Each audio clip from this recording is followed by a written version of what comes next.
பிழைத்திருப்பாள். ஒரே ஒரு வார்த்தை, ஒரே ஒரு வார்த்தை, அவ்வளவுதான், பிழைத்திருப்பாள்.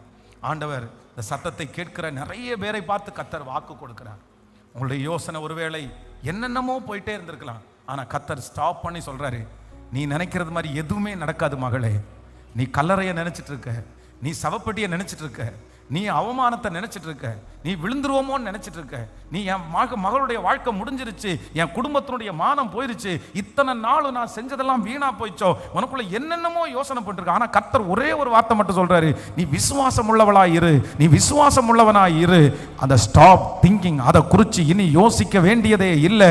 அவர் பார்த்து கொள்ளுவார், கர்த்தர் பார்த்து கொள்ளுவார். நீ இதுவரையிலும் யோசித்த அந்த யோசனையிலே நீ கண்டினியூ பண்ணு.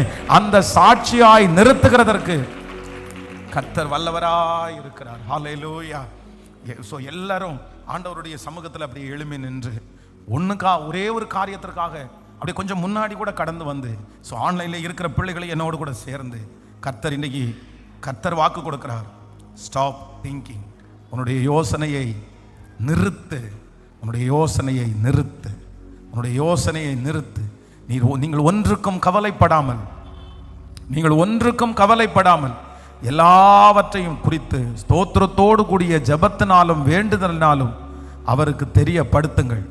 அப்பொழுது எல்லா சமாதானம் உங்கள் மேலும் என் மேலும் வந்து சேரும். சமாதானத்தின் காரணராகிய கர்த்தர் நமக்கு அந்த நன்மையை செய்கிறதற்கு கர்த்தர் வல்லவராக இருக்கிறார். ஹல்லேலூயா, ஹல்லேலூயா.